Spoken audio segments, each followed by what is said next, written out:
Pembunuh ini sudah tua dan masih main-main. Dia membuka matanya dan bangun. Menemukan dirinya berendam dalam bak mandi berdarah. Seluruh tubuhnya tertutup es. Dia memeriksa tubuhnya dan menemukan bahwa satu ginjalnya telah diangkat. Dia tiba-tiba teringat tadi malam dia bertemu dengan seorang wanita cantik di bar. Setelah mereka berdua kembali ke hotel, pembunuhnya meminum sebotol air yang diberikan oleh gadis cantik itu kepadanya. Kemudian jatuh koma. Ketika dia bangun, gadis yang cantik sudah melarikan diri dengan salah satu ginjalnya.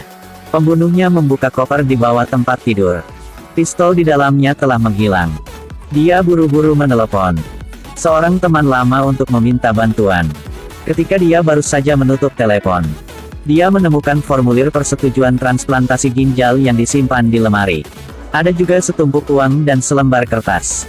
Di kertas itu tertulis, "Senang berbisnis denganmu." Meskipun dia sudah pensiun, untuk seorang pembunuh yang terampil ini seperti provokasi. Setelah beberapa saat, teman lamanya datang untuk memberinya obat penghilang rasa sakit. Berkat itu, rasa sakit akibat sayatan bisa dikurangi. Temannya menyarankan dia untuk tidak bergerak. Pembunuh telah pensiun untuk waktu yang lama. Aksinya tidak lagi gesit. Dia juga tidak bisa memberikan pistol kepada pembunuh lain. Namun, jika Anda memiliki permusuhan, Anda harus membalas dendam. Itulah gaya seorang pembunuh lama. Dia harus mendapatkan ginjalnya kembali dalam waktu 10 jam. Sebelum ditransplantasikan ke orang lain. Pembunuh itu mengingat saat dia bertemu dengan gadis yang cantik tadi malam. Selain itu, ada seorang pelayan juga. Dia tahu nama gadis yang cantik itu. Pembunuh pergi ke bar tempat dia menari tadi malam.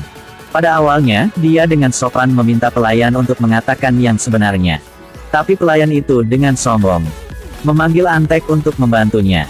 Antek itu meraih tangan si pembunuh. Pembunuh itu mencengkeram Alkitab sebagai senjata. Menjatuhkan Antek itu dalam sekejap. Pria lain juga bergegas meraihnya dari belakang. Ada orang lain di depan juga. Memaksanya ke dalam situasi yang sulit. Pembunuhnya merobek sampul buku Alkitab. Menyeret Antek yang memegang lehernya dari belakang. Dan menggunakan sampul buku untuk membutakan orang di depan. Kemudian menjatuhkan orang di belakangnya dengan tegas.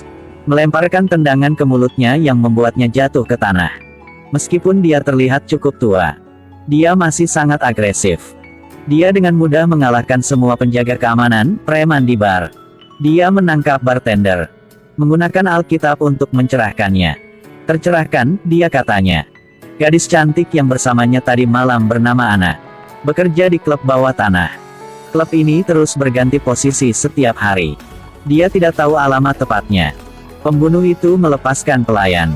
Setelah keluar dari bar, sayatan menjadi lebih buruk karena dia berjuang begitu keras. Pingsan dan jatuh ke tanah. Pada saat dia bangun, dia menemukan dirinya di rumah sakit. Di samping teman lamanya.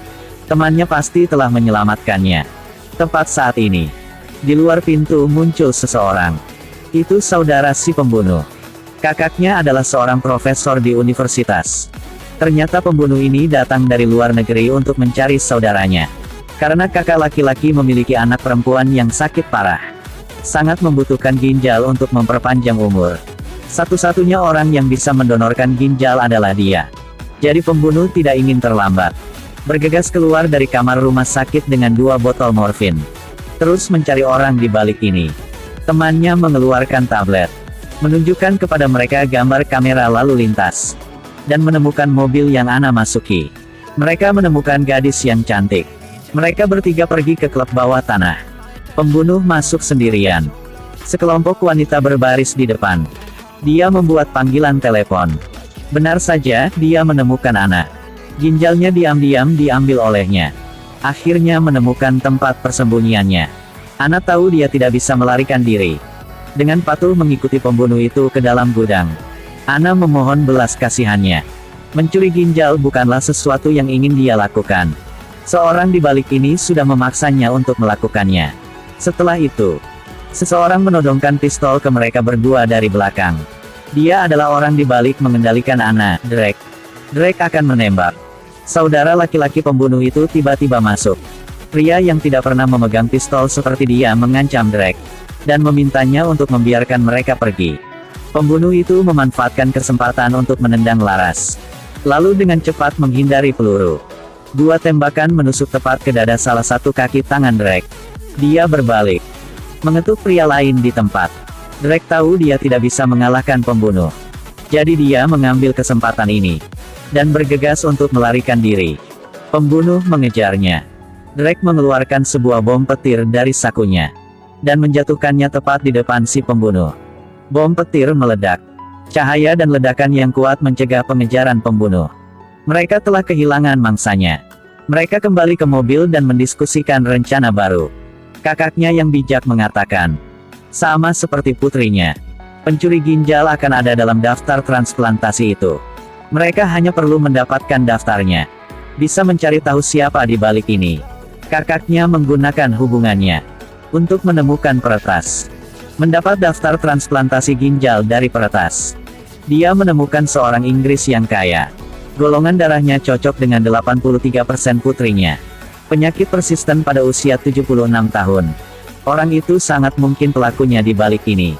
Dan juga pemasok senjata pribadi terbesar di dunia. Dia tinggal di sebuah rumah besar yang dijaga ketat. Bahkan di tengah malam, masih ada pasukan tentara yang berpatroli di mana-mana. Kelompok mereka melaju di dekat mansion. Dia mengeluarkan kamera dengan penglihatan malam. Itu dapat mengirimkan gambar ke monitor di dalam mobil. Pembunuh itu memberitahu saudaranya bahwa, jika dia memberi sinyal, kakaknya harus segera meledakkan bom itu. Kemudian dia masuk ke mansion. Diam-diam memasang bom. Semua sudah siap. Pembunuh yang sukses memasang bom. Dia memberi isyarat di depan kamera dengan tangannya. Saudaranya di luar mendapat sinyal. Menekan tombol untuk meledakkan bom yang dipasang di kabinet listrik. Rumah itu segera jatuh ke dalam kegelapan. Penjaga keamanan menemukan sesuatu yang tidak biasa, dan berencana untuk masuk ke dalam rumah. Langsung diterbangkan oleh bom. Pembunuh menyelinap ke dalam rumah.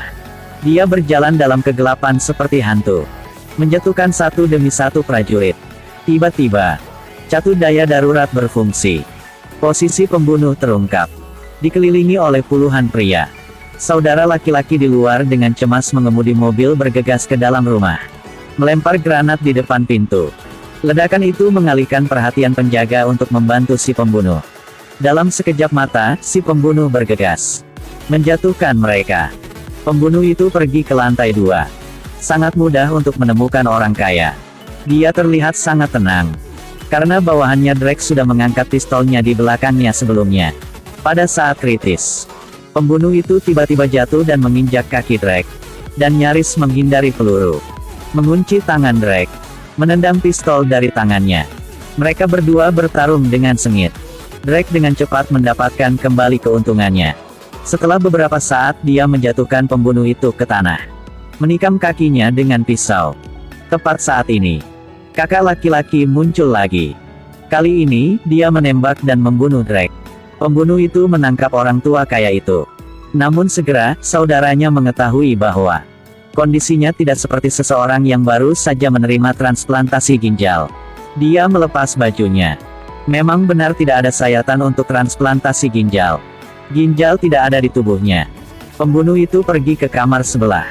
Dia menemukan seorang anak laki-laki yang lemah dan berbaring di tempat tidur. Itu adalah cucu lelaki tua itu. Ginjal si pembunuh ternyata untuk anak ini. Kakak laki-laki tidak banyak berpikir. Putrinya juga menunggu ginjal ini untuk memperpanjang umur.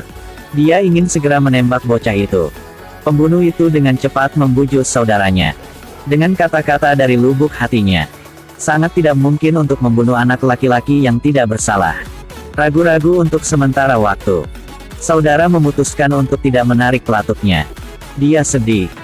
Dia tidak bisa menerima dosa membunuh kehidupan yang tidak bersalah. Tidak lama kemudian, kakak laki-laki sedang duduk menggendong putrinya di rumah sakit.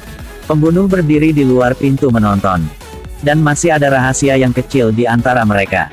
Gadis itu sebenarnya bukan anak kandung kakaknya. Itu adalah putri pembunuh itu. Ketika dia masih muda, pembunuh harus melakukan misi berbahaya. Jadi dia memberikan putrinya kepada saudaranya untuk dibesarkan. Itu sebabnya dia bisa mempertaruhkan nyawanya seperti itu. Mengejar si pembunuh tanpa berpikir. Karena itulah cinta yang dia miliki untuk putrinya. Saat ini, kakak laki-laki melihat kaki adik laki-lakinya berdarah banyak. Dia tahu ada yang salah. Dia bergegas untuk membawa putrinya ke toilet. Kemudian dia bertanya kepada adiknya tentang ini.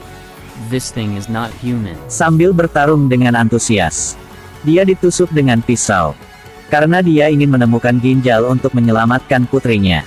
Jadi dia tidak mengatakannya. Kakak mau panggil suster. Pembunuh itu menyuruh saudaranya untuk memberikan ginjal yang lain kepada putrinya. Dan kemudian dia perlahan mengambil napas terakhirnya. Menyandarkan kepalanya di sofa. Mungkin itu adalah pelukan terakhir yang dia berikan kepada putrinya. Pada saat itu, dia memutuskan untuk memberikan hidupnya kepada anaknya. Pembunuh kejam belajar berkorban demi cinta. Cinta ini begitu mulia dan penuh gairah.